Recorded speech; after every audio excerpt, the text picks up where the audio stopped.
Hello pharmacist, welcome back to notes card. कैसे हैं आप सभी लोग? आई होप आप सभी बहुत अच्छे होंगे। तो आज हम इस वीडियो लेक्चर में बात करने वाले हैं डी फार्मा फर्स्ट ईयर के सोशल फार्मेसी के चैप्टर नंबर 3 की, जिसमें हमें बात करनी है न्यूट्रिशन एंड हेल्थ। इसके पर्टिकुलर चैप्टर के जो नोट्स है वो आपको हमारी वेबसाइट नोट्स कार्ड पे मिल जाएगी, जिसका लिंक इस वीडियो के डिस्क्रिप्शन में अवेलेबल है। तो वीडियो को लास्ट तक देखिएगा, क्योंकि लास्ट में हम बात करने वाले हैं कुछ इंपॉर्टेंट क्वेश्चन जो कि एग्जाम के पॉइंट ऑफ व्यू से इंपॉर्टेंट होने वाले हैं। वीडियो को स्टार्ट करने से पहले एक बार देख लेते हैं सिलेबस की ओर, और तब हम अपना टॉपिक स्टार्ट करते हैं। तो सिलेबस में हमें बात करनी है न्यूट्रिशन और हेल्थ से regarding basic of nutrition, macronutrients and micronutrients क्या होते हैं, importance of water and fibres in diet, balance diet, nutrition deficiency disease, ill effect of junk foods, calorific and nutritive values of various food, introduction to food safety, adulteration of foods, effect of artificial wrapping, dietary supplements, nutraceuticals, food supplement indication, benefits, drug food interaction। आज का जो हमारा particular topics रहेंगे वो यही सभी topics आज हम करने वाले हैं कंप्लीट। सबसे पहले हमारा आता है न्यूट्रिशन। तो न्यूट्रिशन जो है एक बायोकेमिकल और फिजियोलॉजिकल प्रोसेस है जो हमारी लाइफ को सपोर्ट करती है, हेल्थ को अच्छा रखने में हेल्प करता है, फूड को कंज्यूम करने में हेल्प करता है। इसमें injection, absorption, biosynthesis, catabolism, excretion सारी की सारी प्रोसेस इंक्लूडेड है। और न्यूट्रिशन है एक मेथड जिसमें हमारा जो फूड है वो कंज्यूम होता है with the help of organism, और बॉडी को सपोर्ट करता है, उसको हेल्थ प्रोवाइड करता है। हेल्दी न्यूट्रिशन हमें यूज करना चाहिए, ठीक है, लाइफ को सपोर्ट करने के लिए। और इसमें जो होता है फूड से हमारा न्यूट्रिशन यूटिलाइज्ड होते हैं, कंज्यूम होते हैं। नेक्स्ट हम बात करने वाले हैं हेल्थ। हेल्थ क्या है? हेल्थ एक स्टेट है जिसमें हमारा फिजिकल, मेंटल, सोशल वेलबींग्स आता है। जो किसी डिजीज से रिलेटेड ना हो वो हमारा हेल्थ कहलाया जाता है। अगर ओल्डेस्ट डेफिनेशन की बात करें तो हेल्थ क्या है? हेल्थ है अब्सेंस ऑफ डिजीज, यानी कि जिसमें कोई भी डिजीज प्रेजेंट ना हो, that is called health and good health. ठीक है, टाइप्स ऑफ हेल्थ की बात करें तो physical health, social health, spiritual health और इमोशनल हेल्थ, यानी कि कुछ टाइप्स हैं हेल्थ से। ठीक है, फिजिकल, सोशल, स्पिरिचुअल और इमोशनल। वन बाय वन एक बार बात कर लेते हैं। अब सबसे पहले हम बात करने वाले हैं फिजिकल हेल्थ क्या होता है। तो फिजिकल हेल्थ का मतलब होता है जिसमें आपके जितने भी बॉडी ऑर्गन्स हैं, जितने भी सेल्स हैं, टिश्यूज हैं, सब प्रॉपर टाइप से वर्क करें, सही से वर्क करें, that is called physical health. ठीक है, जिसमें आपका अगर हार्ट है तो हार्ट सही से काम करे, लीवर है तो लीवर सही से काम करे, आईज है तो आईज सभी सही से काम करे, that is called physical health. यानी कि आपको कोई प्रॉब्लम ना है, आपको कोई प्रॉब्लम नहीं है और कोई डिजीज भी नहीं है। ठीक है, क्योंकि डिजीज कब होती है? जब कोई पर्टिकुलर ऑर्गन सही से काम नहीं कर पाता है, तब हमें डिजीज होती है। तो फिजिकल हेल्थ में हमारा क्या आ जाता है, आप सिंपल सी डेफिनेशन लिख सकते हो कि जो फिजिकल हेल्थ होती है वो होती है जिसमें हमारे सारे ऑर्गन सिस्टम सही से नॉर्मल स्टेट में काम करें। सेकंड हमारा आता है मेंटल हेल्थ। अब मेंटल हेल्थ क्या है? मेंटल हेल्थ क्या है? It is defined as a state of balance between the individual and surrounding world including environment and state of harmony between on self and other. यानी कि mental health से मतलब है कि एक इन्वायरमेंट आउटर, यानी कि सराउंडिंग इन्वायरमेंट, आपके जो आसपास के लोग हैं, आपके जो आसपास का इन्वायरमेंट है, और आपकी जो लाइफ का इन्वायरमेंट है वो क्या रहे? बैलेंस रहे, स्टेट रहे। ठीक है, that is called mental health. ठीक है, जैसे कि डिप्रेशन ना हो। डिप्रेशन कैसे होते हैं? तो सराउंडिंग जब आपके चारों ओर का थोड़ा सा जो चीजें होती है डिस्टर्ब हो जाती हैं, आपके अकॉर्डिंग नहीं चलती है, तब आपको क्या है? डिप्रेशन होता है, that is called mental health. ठीक है, तो इसमें हमें क्या करना है? इसमें हमें अपने बॉडी का बैलेंस बना के रखना है, और जो हमारे चारों ओर जो लोग हैं, जो पब्लिक है, जो सोशल है, उनको हमें मेंटेन करके चलना है। ठीक है, तो यहाँ पे कुछ टाइप्स है मेंटल हेल्थ के, जैसे कि फर्स्ट है न्यूरोसिस, सेकंड है डिप्रेशन जो मैंने अभी बात किया, थर्ड है सिजियोफ्रेनिया। थर्ड इसमें आते हैं सोशल हेल्थ। सोशल हेल्थ क्या होता है? सोशल हेल्थ होता है it is a define as a quantity और quality as enter personality and the extent of involvement with community. Social health में आता है कि आपकी लाइफ में कौन लोग ऐसे हैं, कितनी क्वांटिटी में लोग ऐसे हैं जो आपकी लाइफ में एंटर करते हैं, आपकी लाइफ में इन्वॉल्व हैं, उनकी क्या पर्सनालिटी है, किस टाइप के वो लोग हैं, वो सारा किस में आता है? सोशल हेल्थ में आता है। ठीक है, जैसे होता है ना कि अगर पॉजिटिविटी में रहेंगे तो हमारी जो थिंकिंग है वो भी क्या रहेगी? पॉजिटिव रहेगी। ये पॉजिटिविटी बहुत मैटर करती है। अगर आप नेगेटिव थिंकिंग वालों के साथ रहोगे तो आपकी थिंकिंग भी नेगेटिव हो जाएगी। तो थोड़ा सा क्या है कि संगति असर करती है। तो सोशल हेल्थ में आते हैं वो लोग जो आपकी लाइफ में इन्वॉल्व हैं किसी ना किसी तरीके से। फिर लास्ट फोर्थ आता है स्पिरिचुअल हेल्थ। ये क्या होते हैं, ये कन्वर्जन होता है स्पिरिचुअल सोल्स जो हमारे रिलेटेड जो पर्सन्स होते हैं, ठीक है, अगर हमें उनसे क्या है कि पर्टिकुलर अगर वो जिस टाइप से भी बिहेव करते हैं, अगर हम भी उन्हीं की टाइप से बिहेव करते हैं तो कहीं ना कहीं वो हमारी हेल्थ को क्या है इफेक्ट डालेंगे। जैसे कि हमें बैड हैबिट से बचना चाहिए, ठीक है। तो ये भी क्या है, स्पिरिचुअल हेल्थ है।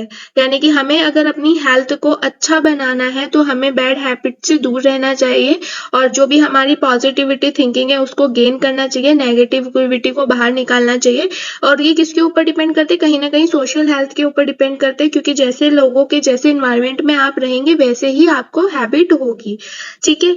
तो मेनली होता क्या है, जितनी भी हमारी हेल्थ होती है वो डिपेंड करती है कहीं ना कहीं आपके लाइफ स्टाइल पे, ठीक है, आपके वे ऑफ सेंस पे, टॉकिंग पे, आप कैसे रहते हो, ये सारी की सारी चीजें जो होती है वो हमारे हेल्थ के ऊपर डिपेंड करती है। तो नेक्स्ट हम बात करने वाले हैं मैक्रो न्यूट्रिएंट्स की। न्यूट्रिशन क्या होते हैं ये मैंने आपको बताया। न्यूट्रिशन एक ऐसे सबस्टेंस होते हैं जो हम फूड से कंज्यूम करते हैं, जो हमारी हेल्थ को अच्छा बनाने में हेल्प करते हैं, ठीक है। ये मेनली फूड से ही कंज्यूम होते हैं। और माइक्रो का मतलब होता है, माइक्रो का मतलब यहाँ पे है लार्ज यानी कि बड़ा, ठीक है। तो ऐसे न्यूट्रिशन जो हमारी बॉडी में ज्यादा क्वांटिटी में नेसेसरी होते हैं हमारी हेल्थ को अच्छा रखने के लिए, that is called macro nutrients. इसमें कोई रट्टाफिकेशन करने की जरूरत नहीं है, आप अपनी लैंग्वेज में भी मेंशन कर सकते हैं। मैक्रो न्यूट्रिएंट्स जो होते हैं वो इसेंशियल न्यूट्रिएंट्स होते हैं जो हमारी बॉडी में लार्ज क्वांटिटी में जरूरी होते हैं हमारी हेल्थ को बनाए रखने के लिए, ठीक है। तो जो मैक्रो न्यूट्रिएंट्स होते हैं वो बॉडी में एनर्जी प्रोवाइड करते हैं, प्लस हमें किसी भी डिजीज से होने से बचाते हैं, ठीक है। 3 मेन टाइप के मैक्रो न्यूट्रिएंट्स होते हैं। पहला है प्रोटीन, दूसरा है फैट, तीसरा है कार्बोहाइड्रेट। मैक्रो क्यों बोला गया है, क्योंकि ये हमारी बॉडी में लार्ज क्वांटिटी में इनकी नीड होती है। तो सबसे पहले हम बात करने वाले हैं प्रोटीन। प्रोटीन जो होते हैं वो एमिनो एसिड से मिलकर बने होते हैं। ये एक लॉन्ग चेन होती है एमिनो एसिड्स की, जो क्या करती है ग्रोथ में, डेवलपमेंट में, रिपेयर में, मेंटेनेंस में बॉडी टिश्यू के हेल्प करती है। यानी कि टिश्यू के ग्रोथ में, डेवलपमेंट में, रिपेयर में, मेंटेनेंस में हेल्प करती है। रिक्वायरमेंट की अगर बात करूं तो 10 to 35% हमें इनकी रिक्वायरमेंट जरूरी होती है। सोर्स की बात कर लेते हैं, कहाँ कहाँ से ये हमें मिल सकते हैं। तो जैसे meat, chicken, fish, nut, seeds, whole grain, beans, egg और डेयरी प्रोडक्ट जो होते हैं उनसे हम इनको यूज कर सकते हैं। मतलब वहां से ये हमें मिल सकते हैं। जो प्रोटीन है वो इन सारे सोर्सों से हमें मिल सकते हैं। सेकंड हमारा आता है फैट। फैट क्या होते हैं, इंपॉर्टेंट पार्ट होता है डाइट का। ये फूड से ही कंज्यूम होते हैं और ये हमें एनर्जी प्रोवाइड करते हैं। रिक्वायरमेंट की मैं बात करूँ तो 20 से 35% तक हमें ये रिक्वायर्ड होते हैं। और सोर्स की अगर बात करें तो oily fish, olive oil, nuts, meat, butter, cheese, ये क्या है इसके फैट के सोर्स है जहां से आपको फैट मिल सकता है। नेक्स्ट थर्ड आते हैं कार्बोहाइड्रेट। तो कार्बोहाइड्रेट क्या होते हैं, सबसे ज्यादा एनर्जी के सोर्स होते हैं, जहां से हमें सबसे ज्यादा एनर्जी मिलती है।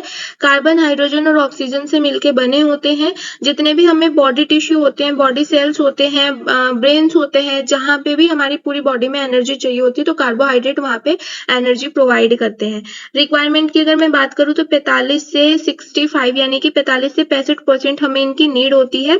और अगर सोर्स की बात की जाए तो राइस, पोटैटो, कॉर्न, हनी, उसके बाद बीन्स, शुगर, ये यहाँ से हमें मिल सकते हैं। नेक्स्ट हमारा आता है माइक्रो न्यूट्रिएंट्स। तो माइक्रो न्यूट्रिएंट्स क्या होते हैं, मेजर ग्रुप ऑफ न्यूट्रिएंट्स होते हैं जो हमारी बॉडी में नीड होते हैं बट मैक्रो से थोड़ा सा कम होती है, ठीक है। इसमें जो इंक्लूड होते हैं वो होते हैं विटामिन और मिनरल्स। जितने भी हमारे विटामिन है और जितने भी हमारे मिनरल्स हैं वो हमारी हेल्थ को अच्छा बनाने में हेल्प करते हैं, बट इसकी जो नीड होती है वो थोड़ा सा हमें कम होती है। उसके बाद the content of each food is different, so it best to eat a variety of food to get enough vitamin and minerals. यानी कि जितने भी विटामिन और मिनरल्स के सोर्स होते हैं वो अलग अलग होते हैं और सभी फूड्स में हमें ये कंटेन करते हैं। तो यानी कि विटामिन में जितने भी हमारे विटामिन है वो सभी हमारे लिए नेसेसरी होते हैं। मेनली जो ये होते हैं ये मेनली फूड से कंज्यूम होते हैं, ठीक है, और इम्पोर्टेंट फंक्शन प्ले करते हैं हमारी बॉडी में, जैसे लाइक विटामिन ए, बी, ठीक है, जितने भी हमारे विटामिन होते हैं वो सभी हमारी बॉडी के लिए नेसेसरी होते हैं। नेक्स्ट हमारा आता है इंपोर्टेंस ऑफ वाटर। वैसे तो अगर नॉर्मली देखा जाए तो वाटर हमारे लिए, हमारी ह्यूमन बॉडी के लिए कितना इंपॉर्टेंट है ये बताने की जरूरत नहीं है, लेकिन सिलेबस में है तो हम इसको एक बार सिलेबस के अकॉर्डिंग देख लेते हैं, ठीक है, कि वाटर क्यों जरूरी है, कितना जरूरी है, इसकी इंपॉर्टेंस क्या है, वो सारी चीजें हम एक बार देख लेते हैं। तो वाटर जो है वो यूनिवर्सल सॉल्वेंट है जो मोस्ट ऑफ द रिएक्शन में और प्रोडक्ट फॉर्मेशन में जरूरी होता है, ठीक है। वाटर का जो पीएच होता है वो आपको पता होगा कि 7 होते हैं, तो ये न्यूट्रल होता है नेचर में, बट मेनली क्या होता है, अगर हम इसे किसी रिएक्शंस में यूज कर सकते हैं तो ये एम्फोटेरिक प्रॉपर्टीज भी दे सकता है, ठीक है, जिसमें हमारा क्या होता है, एसिड भी हो सकता है और बेस भी हो सकता है, as well as base converted है,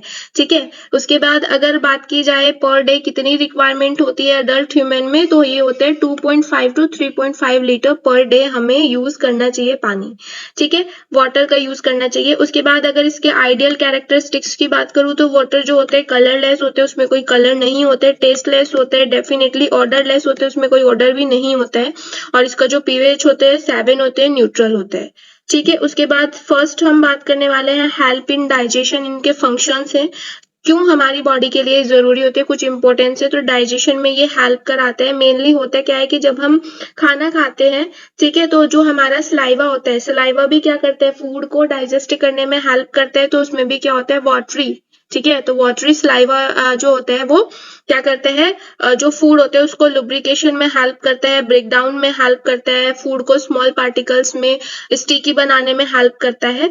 तो सलाइवा में भी क्या होता है, वाटरी सलाइवा भी सब्सटेंस प्रेजेंट होता है, तो ये हमारा डाइजेशन में भी हेल्प करता है।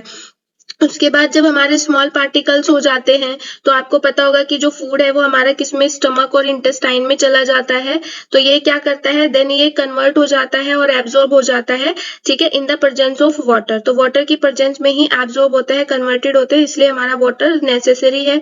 उसके बाद जो वाटर है वो फूड को जितना भी हमारा फूड है, अब फूड कहाँ से, स्टमक और इंटेस्टाइन में चला गया, उसके बाद फिर उसको क्या है, हम रेक्टम के थ्रू पास आउट करते हैं, एक्सक्रीट आउट करते हैं, तो जितना भी हमारा फेशियल मैटर होता है उसको सॉफ्ट करने में हेल्प करता है वाटर, जिसकी वजह से वो रेक्टम से इजीली पास आउट हो जाए, तो यानी कि फूड हमारा डाइजेशन में भी हेल्प करता है। नेक्स्ट हमारा जो वाटर इंपॉर्टेंस है वो है सर्कुलेशन। जितने भी हमारे न्यूट्रिशन होते हैं वो ब्लड और लिम्फ वेसल में ही एब्जॉर्ब होते हैं, ठीक है, स्टमक में, इंटेस्टाइन में ये एब्जॉर्ब होते हैं, या फिर अदर किसी बॉडी पार्ट्स में अगर एब्जॉर्ब होते हैं, तो ये ब्लड और लिम्फ का जो नेचर होता है वो कैसा होता है, वाटरी नेचर का होता है, तो इसलिए ये हमारे सर्कुलेशन में भी हेल्प करता है। फिर नेक्स्ट इसमें आता है ऑर्गन फंक्शन। ऑर्गन फंक्शन का यहाँ पे क्या मतलब है, जैसे पर्टिकुलर होता क्या है, जो ऑर्गन्स होते हैं उनको मेटाबोलाइज्ड होने में और प्रॉपर वर्क करने में वाटर की रिक्वायरमेंट होती है, तो इसलिए ये ऑर्गन फंक्शन में भी हेल्प कराते हैं। एग्जाम्पल है brain, heart, lungs, kidney, liver, ठीक है। नेक्स्ट इसमें आते हैं रेगुलेशन इन बॉडी टेम्परेचर, यानी कि जो हमारा वाटर होता है वो बॉडी टेम्परेचर को भी मेंटेन करने में हेल्प करते हैं। पहले बात कर लेते हैं विंटर की, ठीक है। तो जब हमारा वाटर कंज्यूम होता है तभी क्या होता है, मेटाबॉलिक एक्टिविटी, जितनी भी मेटाबॉलिक एक्टिविटी होती है वो एक्टिव होती है और उसके बाद हमें हीट और एनर्जी प्रोवाइड करती है और हमारे बॉडी टेम्परेचर को रेगुलेट करते हैं, इसलिए ये विंटर में भी नेसेसरी है। अगर मैं समर की बात करूं तो समर में क्या होता है कि with the help of sweating और कूलिंग इफेक्ट प्रोड्यूस करने में ये हेल्प करती है, जैसे कि जितनी भी हमारी मेटाबॉलिक एक्टिविटी होती है वाटर, तो ये क्या करती है, स्वेट यानी कि पसीने के फॉर्म में हमारा बाहर निकल जाती है, जो हमारा बहुत जरूरी है टेम्परेचर को मेंटेन करने के लिए। तो पता होगा आपको कि जो गर्मियों में पसीना आता है वो बहुत जरूरी होते हैं, नेसेसरी होते हैं, उससे हमारा बॉडी टेम्परेचर बना रहता है, उससे जितने भी हमारे वेस्ट पार्टिकल्स होते हैं वो बाहर निकलते रहते हैं स्वेटिंग के हेल्प से। तो समर में भी ये हमारा क्या है, बहुत नेसेसरी होता है। नेक्स्ट हमारा जो इंपॉर्टेंस है वो है जॉइंट एंड मसल्स एक्टिविटी, यानी कि जितनी भी ह्यूमन बॉडी में जॉइंट्स और मसल्स एक्टिविटी होती है उनको भी प्रॉपर फंक्शन कराने के लिए जो हमारा वाटर होता है वो जरूरी होता है। और लास्ट है removal of toxins, excretory matter, जैसे कि मैंने आपको बताया सबसे पहला जो एग्जांपल आता है वो आता है स्वेट का, पसीने का, क्योंकि वो क्या करते हैं, हमारी बॉडी से टॉक्सिन सब्सटेंस प्रोडक्ट जो होते हैं उनको स्वेट के थ्रू एक्सक्रीट आउट करते हैं। और एक हमारा आता है इसमें यूरिन, ठीक है, यूरिन भी क्या करता है, एक्सक्रीटरी सिस्टम में आता है यूरिन, और जो हमारी बॉडी से टॉक्सिन सब्सटेंस को रिमूव आउट करते हैं in the form of watery, तो इसके लिए भी हमारा ये जरूरी है। नेक्स्ट हमारा आता है fortification of food. Fortification of food का क्या मतलब है ये मैं आपको बताती हूँ सिंपल लैंग्वेज में। तो फोर्टिफिकेशन एक टाइप की प्रैक्टिस होती है जिसमें हम क्या करते हैं, माइक्रो न्यूट्रिएंट्स को इंक्रीज करते हैं, जिससे कि जो फूड आप खा रहे हैं और उसमें अगर माइक्रो न्यूट्रिएंट्स अच्छे हैं, ज्यादा अमाउंट में है, तो वो क्या है, हेल्दी हेल्थ के लिए हेल्प करता है। ठीक है, उसके बाद जो ग्रोथ मूवमेंट है, डेवलपमेंट है, जितनी भी डाइजेशन प्रोसेस है उनको इम्प्रूव करता है। तो यानी कि फोर्टिफिकेशन क्या होता है, एक प्रोसेस होती है जिसमें हमारा माइक्रो न्यूट्रिएंट्स कौन से होते थे, विटामिन और मिनरल्स के कंटेंट जो होते हैं वो फूड में बढ़ जाते हैं, जिसकी वजह से जो हमारा न्यूट्रिशन क्वालिटी है वो इम्प्रूव होती है, अच्छी बनती है फूड सप्लाई में। और उसके बाद ये क्या करती है, एक पब्लिक हेल्थ बेनिफिट प्रोवाइड करती है, जिसमें हमें कोई भी डिजीज नहीं होती है इतना जल्दी, इतना आसानी से। यानी कि अगर आप फूड सही से खा रहे हैं तो डेफिनेटली सी बात है कि आपकी फिजिकल हेल्थ जो है वो अच्छी रहेगी, मेंटेन रहेगी।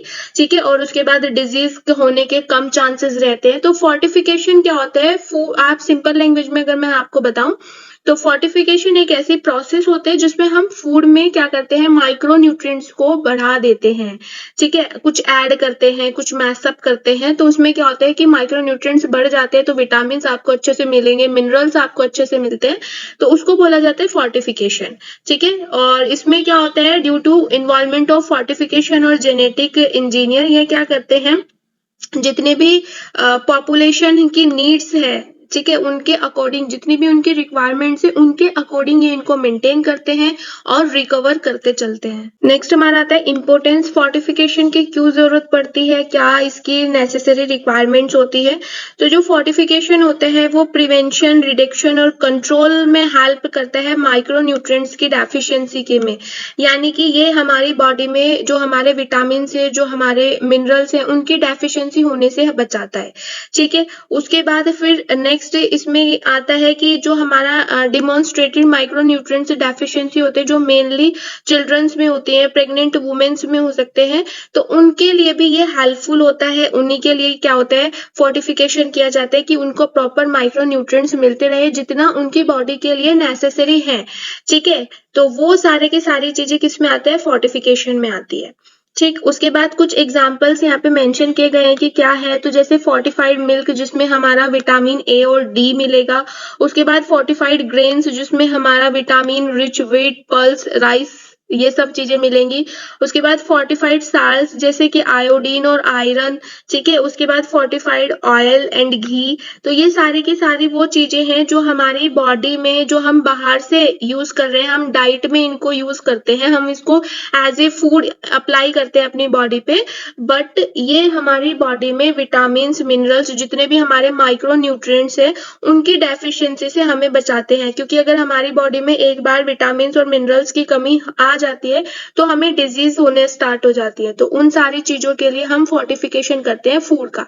ठीक है, तो आई होप आपको अब समझ आ गया होगा कि जो चीज हम माइक्रो न्यूट्रिएंट्स के लिए बाहर से अप्लाई करते हैं, like food, milk, grain, salt, oil, ghee, ये सारे की सारे किस में आते हैं, फोर्टिफिकेशन ऑफ फूड में आती है। नेक्स्ट हमारा आता है fibres, importance of fibres. Fibres होते क्या है, सबसे पहले ये देख लेते हैं, उसके बाद हम बात करेंगे कि कैसे ये हमारे बॉडी के लिए इंपॉर्टेंट है। ठीक है, तो फाइबर्स जो होते हैं वो इसेंशियल सब्सटेंस होते हैं जिनकी जो नीड होती है वो डाइजेशन, एक्सक्रीशन और प्रॉपर बॉडी फंक्शंस करने में ये हमारी हेल्प करते हैं, इनकी जरूरत होती है।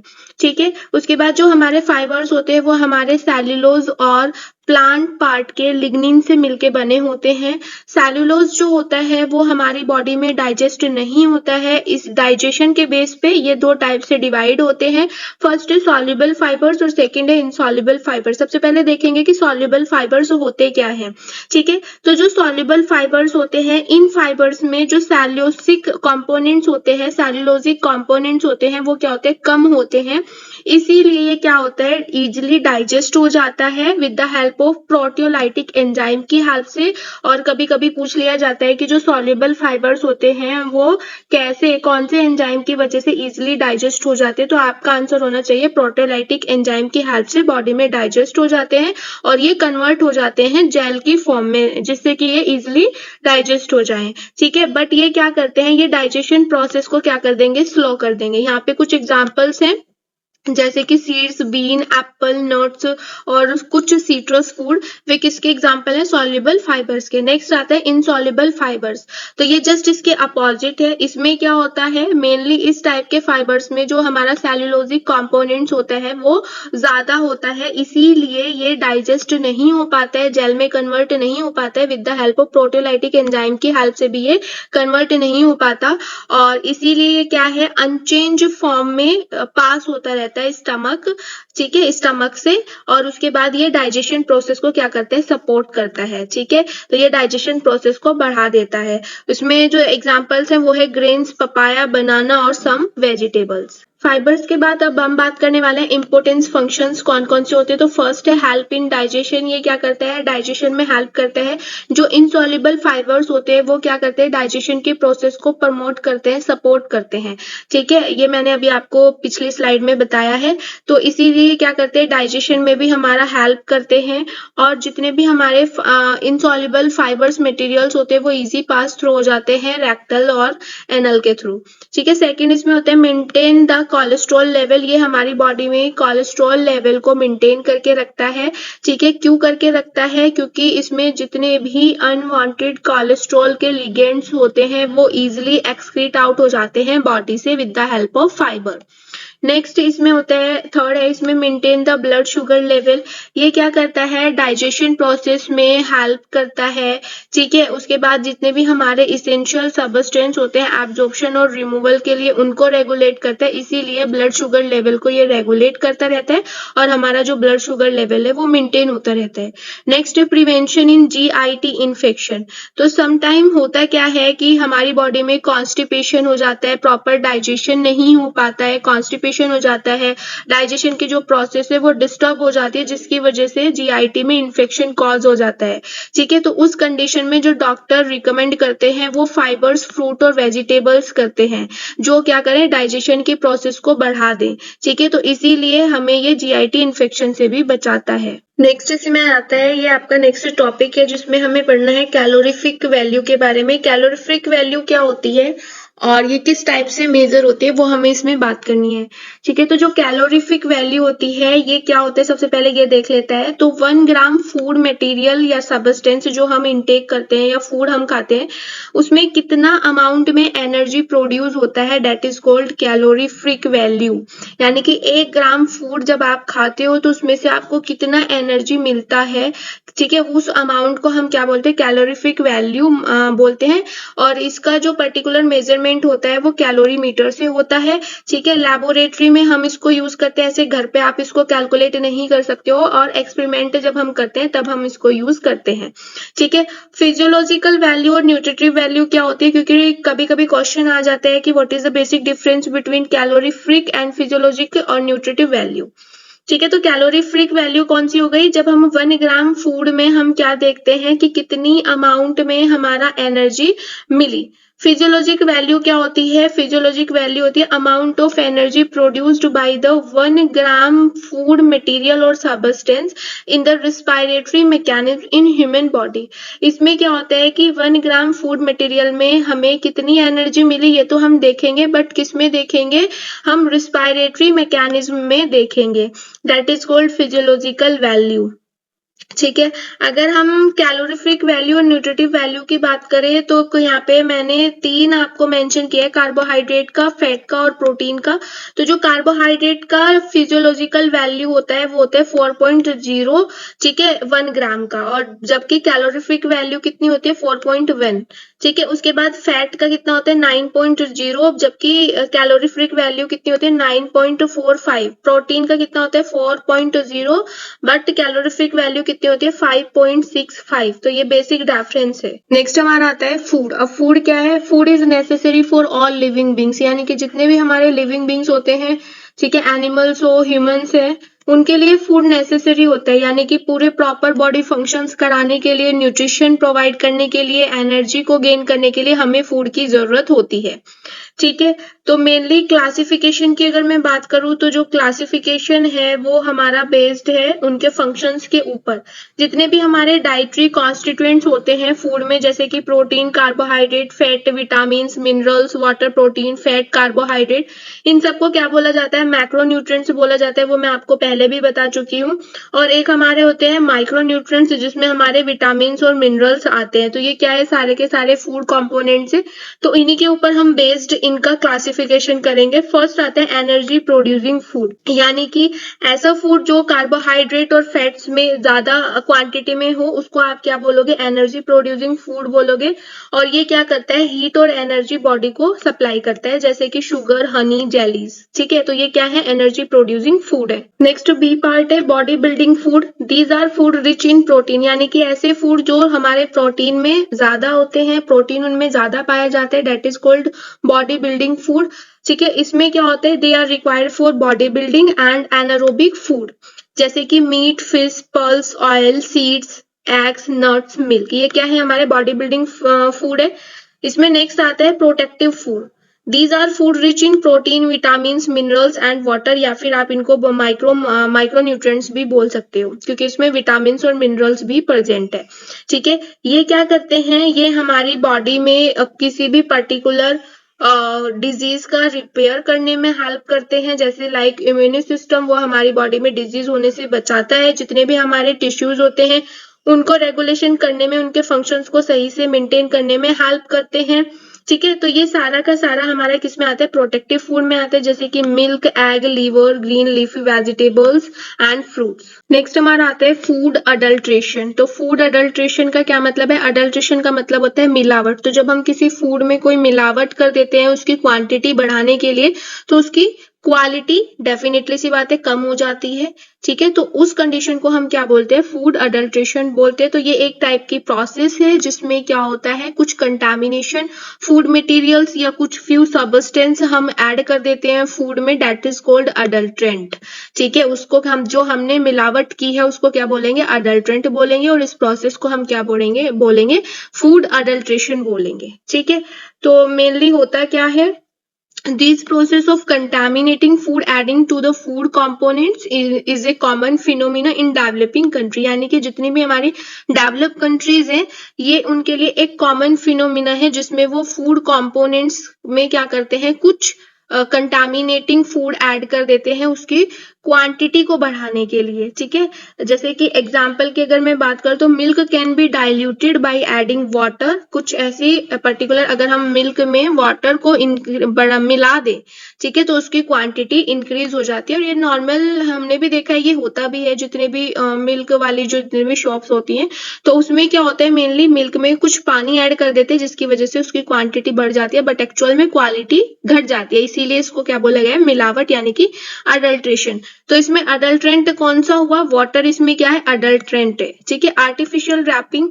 अब आर्टिफिशियल रैपिंग का क्या मतलब होता है ये एक बार देख लेते हैं। In it is the process when harvested food are subjected to treat without considering their maturity status beside the quality of ripening agent required to produce ripening for better cosmetic quality and appearance. Ripening का मतलब होता है जब हम किसी चीज को rap करते हैं, ठीक है, उसको अच्छा दिखाने के लिए, उसके अपीयरेंस को अच्छा दिखाने के लिए, उसकी क्वालिटी को अच्छा दिखाने के लिए, तो हम उसे क्या कर देते हैं? रैप। जैसे कि आज के टाइम में मिल्क भी क्या है? रैप होके आता है।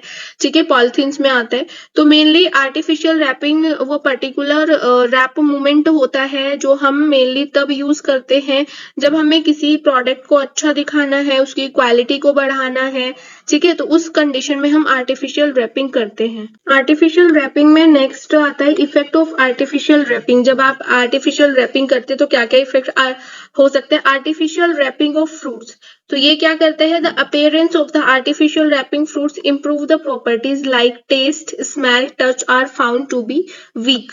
यानी कि ये क्या कर देगा, अगर हम किसी फ्रूट्स की क्या करते हैं, आर्टिफिशियल रैपिंग करते हैं, तो उसके टेस्ट, स्मेल और टच में वो कुछ ना कुछ डिफरेंशिएट कर देगा। ठीक है। सेकंड इसमें आता है, जैसे कि एग्जांपल में अगर लिया जाए आर्टिफिशियल रैपिंग में, जैसे इथाइलिन है, एसिटाइल है, तो ये क्या करते हैं, रैपिंग प्रोसेस को प्रमोट करते हैं, जिसकी वजह से जो फ्रूट का कलर है वो चेंज हो जाता है। ठीक है। नेक्स्ट, जैसे कि नेचुरल रैपिंग ऑफ फ्रूट, तो इसमें क्या होता है, natural ripening of fruits is a physiological process which make them edible, tasty and nutrients. यानी कि ऐसी रैपिंग हम जब किसी फ्रूट्स में कर देते हैं जो उसको टेस्टी बना देता है, जो उसके न्यूट्रिएंट्स को बढ़ा देता है, उसको हम बोलते हैं नेचुरल रैपिंग फ्रूट्स। जैसे कि आज के टाइम में क्या होता है कि कुछ ऐसे केमिकल्स यूज किए जाते हैं, जो फल फ्रूट्स होते हैं वो अपने टाइम से पहले पक जाते हैं, तो उसमें भी हमें क्या यूज करते हैं, नेचुरल रैपिंग यूज करते हैं। ठीक है। उसके बाद ये एक टाइप की प्रोसेस है जिसमें फ्रूट जो है, जैसे मैंने अभी बताया, बढ़ जाते हैं, तो ये सॉफ्ट हो जाता है, स्वीटनेस बढ़ जाती है, मिठास, ठीक है, और बिटरनेस कम हो जाती है। ठीक है। कलर और अपीयरेंस चेंज हो जाता है, बट जितनी भी रैपिंग होती है वो कहीं ना कहीं डिसएडवांटेज भी कॉज करती हैं। नेक्स्ट इसमें आता है in adverse health effect of artificial wrapping. तो जो आर्सेनिक और फॉस्फोरस पॉइजन्स होते हैं, जो क्या करते हैं, मेनली किसके कारण होते हैं, diarrhoea, weakness, vomiting, burning sensation in the chest and abdominal. ठीक है। तो जैसे अभी मैंने आपको बताया कि कुछ ना कुछ डिसएडवांटेज भी कोज करते हैं, तो जितनी भी हमारी आर्टिफिशियल रैपिंग होते हैं वो कुछ, जैसे कि आर्सेनिक हो गया या फॉस्फोरस पॉइजनिंग हो गया, तो वो diarrhoea, weakness, vomiting, burning sensation cause कर सकते हैं। ये इनका क्या है, एडवर्स हेल्थ इफेक्ट है। नेक्स्ट हम बात करने वाले हैं पेस्टिसाइड्स की। पेस्टिसाइड्स क्या होते हैं, तो पेस्टिसाइड्स का जो यूज होता है वो क्रॉप का मतलब यहाँ पे है फसल। ठीक है। तो फसल्स को बचाने के लिए होता है, इंसेक्ट्स, वीड्स और फंगी एंड अदर पेस्ट से बचाने के लिए होता है, यानी कि जितने भी ऐसे कुछ फंगी, वीड्स होते हैं जो फसल को खराब कर सकते हैं, तो उससे बचाने के लिए पेस्टिसाइड्स यूज होते हैं। बट जो पेस्टिसाइड्स होते हैं वो ह्यूमन के लिए टॉक्सिक होते हैं, ये बात हमें ध्यान रखनी है। हम भले ही उनका यूज कर रहे हैं, बट वो कहीं ना कहीं ह्यूमन के लिए टॉक्सिक होते हैं। इनका जो इफेक्ट होता है हेल्थ पे, मे बी एक्यूट, यानी कि एकदम से भी दिख सकता है, या फिर धीरे धीरे भी हेल्थ पे इफेक्ट दिख सकता है। डिपेंड करता है कितनी क्वांटिटी में आपने उसको यूज किया है, यानी कि जो फसल से हमारे घर में खाना बनता है, ठीक है, तो वो फसल क्या है, पेस्टिसाइड्स उन पे यूज किया गया है उनको बचाने के लिए। बचाना भी डेफिनेटली जरूरी है, बट कितनी क्वांटिटी में उन पे यूज की गई है वो केमिकल्स, वो दवाई, वो हमारी हेल्थ के ऊपर डिपेंड करती है। कहीं ना कहीं हेल्थ उस पर इफेक्टेड होगी ही होगी। वो मे बी क्रॉनिक हो सकती है और मे बी एक्यूट हो सकती है, डिपेंड करते हैं कितनी क्वांटिटी में पेस्टिसाइड्स यूज किया है। ठीक है। बट फूड प्रोडक्शन में जो पेस्टिसाइड्स होता है वो एक सिग्निफिकेंट रोल प्ले करता है, क्योंकि ये हमारे लिए, हमारी फसलों के लिए कहीं ना कहीं जरूरी भी हो सकता है।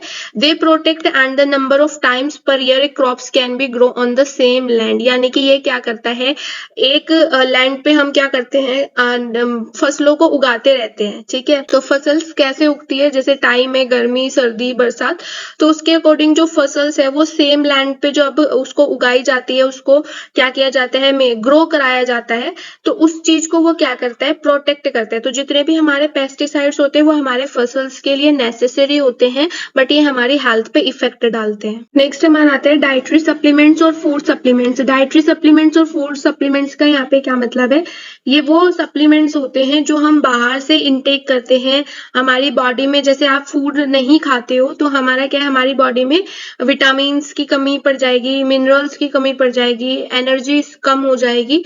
ठीक है। तो कार्बोहाइड्रेट, प्रोटीन, तो जितने भी हम बाहर से यूज करते हैं, वो चाहे हम पिल्स में करते हैं, चाहे कैप्सूल में करते हैं, चाहे पाउडर की फॉर्म में करते हैं या एनर्जी बार में करते हैं, वो हमारा क्या है, डाइटरी सप्लीमेंट्स है, फूड सप्लीमेंट्स है। ठीक है। तो फूड सप्लीमेंट्स और dietary supplements are vitamin, minerals, herb and many other product, but ये हम बाहर से इनटेक करते हैं। They are available in pills, capsule, powder and energy bars.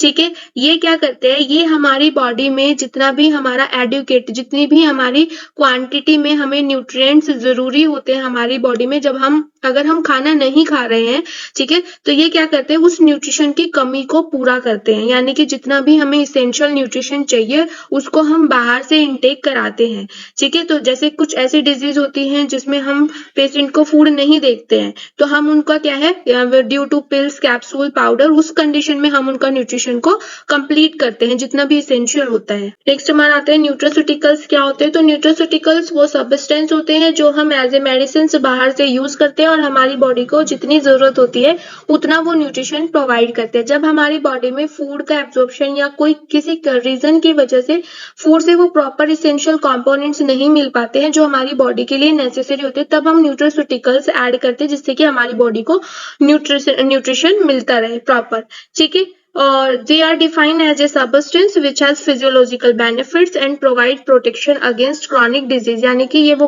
substance होते हैं जो हमारी बॉडी को physiological benefits देते हैं और हमें chronic disease से बचाते हैं, ठीक है। उसके बाद nutraceuticals are product which other than nutrition are also used as medicine, जैसे मैंने आपको भी बताया कि हम इनको एज ए मेडिसिन यूज करते हैं जिसमें न्यूट्रिशन होता है और जितना हमारी बॉडी के लिए नेसेसरी होता है उतना न्यूट्रिशन हम गेन करते हैं in the form of medicine, ठीक है। ये क्या करते हैं, हमारी हेल्थ को इंप्रूव करते हैं, क्रॉनिक डिजीज से हमें बचाते हैं और लाइफ की एक्सपेक्टेंसी को बढ़ाते हैं, ठीक है। और ये जो प्रोडक्ट होते हैं मेनली हर्बल प्रोडक्ट से आइसोलेटेड होते हैं, डाइटरी सप्लीमेंट्स यानी कि न्यूट्रिएंट्स से ये क्या होते हैं, आइसोलेटेड होते हैं। नेक्स्ट हमारा आता है ड्रग फूड इंटरेक्शन। नेम से डिफाइन हो रहा है कि जब कोई ड्रग किसी फूड के साथ इंटरेक्ट करती है तो बॉडी में कुछ चेंजेस हो सकते हैं, ठीक है।